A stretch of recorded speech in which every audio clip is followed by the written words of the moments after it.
E aí galera, Rodolfo Negra aqui. Hoje a gente vai falar do modelo geocêntrico, como e por que funciona. Um modelo que foi utilizado por mais de 1000 anos, até o fim da Idade Média. Hoje a gente vai explicar ele, mais precisamente o modelo ptolomaico, então bora aí.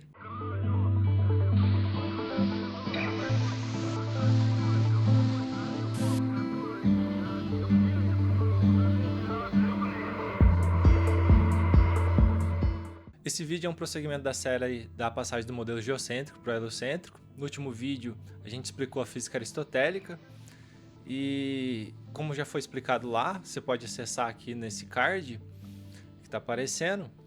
Para o modelo da física aristotélica era fundamental que a Terra fosse o centro do cosmos, era uma parte fundamental da explicação aristotélica, a Terra está no centro do cosmos. Mas isso não era só uma lucubração qualquer, alternativa da antiguidade. Havia diversos argumentos, como já foi explicado nesse vídeo, que favoreciam a Terra ser o centro do cosmos. Um deles, como eu já falei, era a não descoberta, se assim preferir colocar, da inércia. Então não existia o conceito de inércia. Então, para os antigos, era uma ideia maluca você pensar que a Terra estava se movendo e os objetos, as pessoas não estavam voando de um lado para o outro, né, se ela se movesse.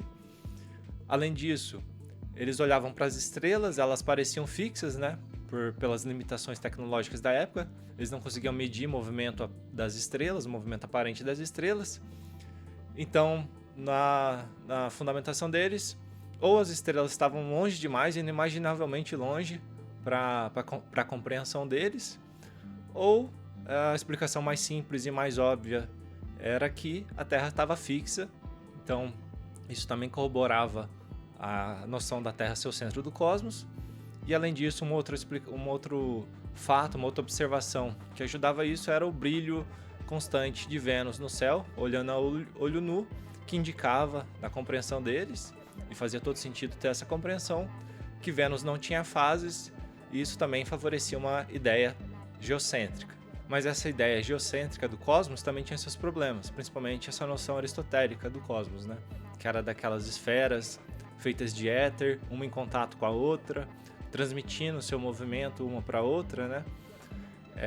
Também tinha seu problema, já que elas não conseguiam explicar o movimento aparente retrógrado dos planetas no céu. Então, o planeta, seja Marte, Vênus, todos eles acabam fazendo um laço no céu, e essa explicação de esferas celestes com os planetas incrustados e girando de forma circular em torno da Terra não conseguia explicar esse movimento retrógrado como observado. Então, no século II, um matemático e astrônomo que morava ali na região do atual Egito, em Alexandria, Cláudio Ptolomeu, ele vai desenvolver uma forma de calcular o movimento dos astros, colocar em tabelas, ter uma boa previsão do movimento dos astros, considerando esse movimento retrógrado, mas sem partir muito e além dessa ideia dos antigos das esferas celestes e do movimento circular, esse tipo de coisa. Diferentemente do modelo aristotélico, que vai ter as esferas concêntricas, uma em contato com a outra, feita de éter, transmitindo esse movimento, como nesse brinquedo que eu estou colocando aí, né, de foto, a explicação do Ptolomeu vai adicionar algumas esferas adicionais, só que ele vai deixar um espaço entre cada camada dessas esferas e vai colocar uma esfera entre duas esferas contíguas. É uma analogia bastante fácil de entender, é como se fosse um rolamento esférico. Você tem lá dois anéis, né? São basicamente duas seções cilíndricas, e dentro desses dois anéis você tem as esferas de rolamento, que vai permitir o movimento do rolamento ali com baixo atrito.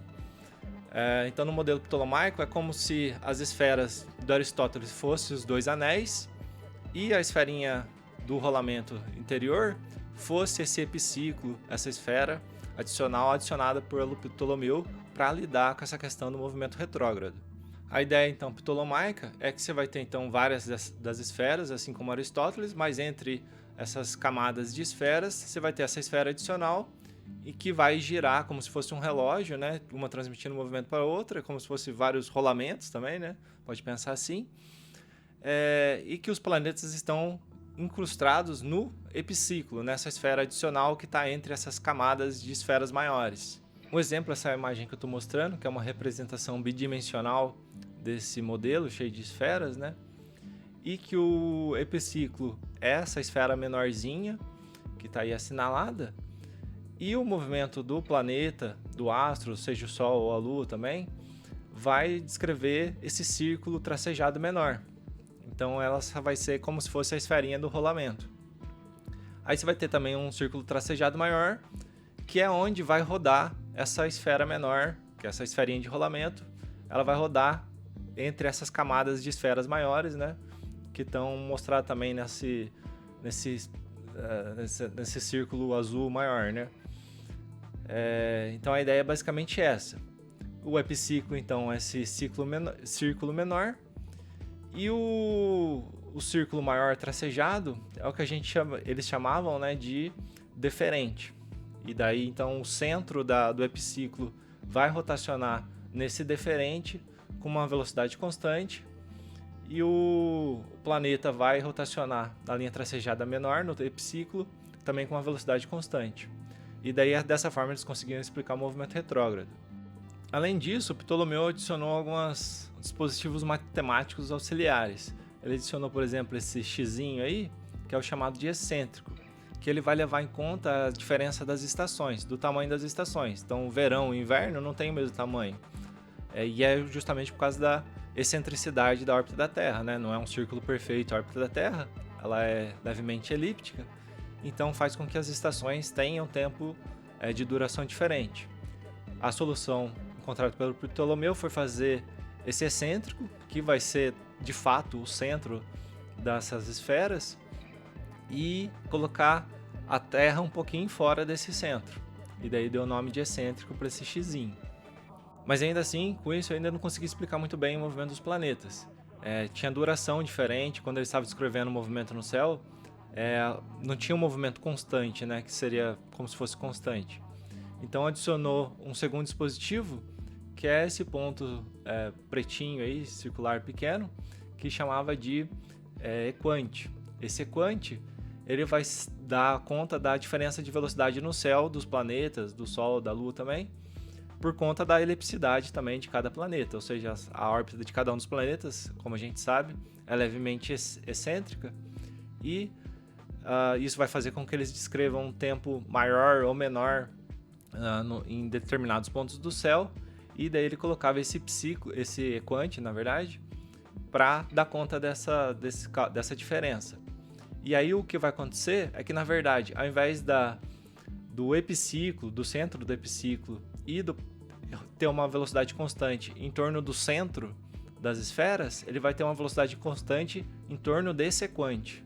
Então a velocidade constante de rotação do epiciclo, aquela bolinha do rolamento dentro das esferas maiores, ele vai ser constante em torno desse equante, não em torno do centro das esferas. E é um modelo bem complexo, né? Então cada planeta, o Sol e a Lua também, vai ter um equante, um epiciclo, um excêntrico diferente, vai ser bastante até complexo o cálculo ali, mas de qualquer forma vai ser uma boa aproximação para as medidas que eles tinham na época, dentro da cosmovisão deles, de que faz mais sentido uma explicação geocêntrica, a Terra está no centro do cosmos, e que tem toda essa questão de esferas celestes, etc. Era uma boa aproximação, ela não era perfeita, já naquela época ela não descrevia tão bem assim, né? Mas era o melhor modelo que dava conta sem sair dessa cosmovisão que favorecia a Terra ser o centro do universo. Dá para perceber que esse modelo ptolomaico, se você considerar a física aristotélica, né, dos esferas celestes harmônicas, em movimentos concêntricos, transmitindo movimento, é uma gambiarra disso, né, se for pensar.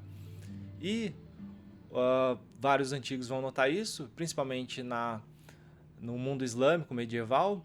Vai ter gente tentando lidar, eles vão resgatar esses escritos de Aristóteles, e Aristóteles vai ter bastante influência nessa filosofia da natureza islâmica, e eles vão tentar adequar melhor, de forma melhor, esses desenvolvimentos do Ptolomeu, esses cálculos do Ptolomeu, dentro da física aristotélica. Então, uma das coisas que eles vão tentar fazer, especialmente um persa chamado Tuzi, é tentar eliminar o equante.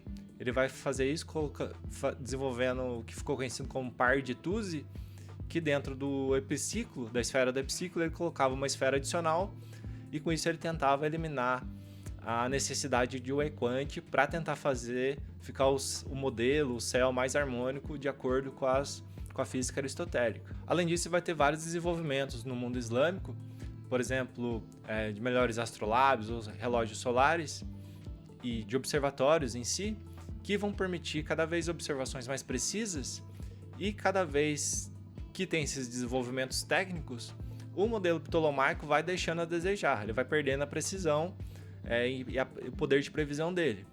E vai se fazendo necessário ter complementações nesse modelo, mudanças ad hoc, né, se você preferir colocar assim. A maioria dessas mudanças vai ser basicamente adicionar mais epiciclos, adicionar epiciclo sobre epiciclo sobre epiciclo. E um dos grandes astrônomos islâmicos é o árabe Ibn al-Shatir, que vai colocar mais e mais epiciclos. Então, por exemplo, aí eu estou mostrando uma imagem de Mercúrio, ele chega a colocar 6 epiciclos, epiciclo sobre epiciclo, que é sobre outro epiciclo, que vai melhorar bastante a precisão do modelo geocêntrico do Ptolomeu com essa adição de epiciclos. E vai ter outros também astrônomos que vão pela mesma linha e com isso vão conseguir uma melhora na precisão ao adicionar esses epiciclos. Então, quando você chega ali na Idade Média, ali no século XI, XII, e esses livros árabes vão chegar ali na Europa, vai ter um resgate, né, começar o resgate da cultura grega, romana, pelo menos do conhecimento, né, e influência dele ali na Europa, a revivência dos escritos de Aristóteles, você vai ter esses modelos ptolomaicos que vão dar com bastante precisão uma descrição dos céus e vai formar um todo coerente dentro da física aristotélica, né? No fim, vira uma corrida de gato e rato. As observações melhoram, seja por observatórios melhores, instrumentos melhores, e daí eles adicionam, basicamente a solução é adicionar um epiciclo adicional. E por que ficar adicionando um epiciclo sobre epiciclo melhorava a precisão das observações? É porque os antigos estavam fazendo, sem saber, o que hoje a gente conhece como expansão em série de Fourier, ou aproximação por série de Fourier. Fourier foi um matemático francês que teve os grandes desenvolvimentos da vida dele no século XIX, e um deles é propor o que hoje a gente conhece como série de Fourier, que é basicamente uma série infinita, uma soma de senos e cossenos, que consegue aproximar qualquer função periódica, ou seja, uma função matemática que vai se repetir no tempo, com certa precisão, quanto mais termos você adiciona, quanto mais senos e cossenos você adiciona.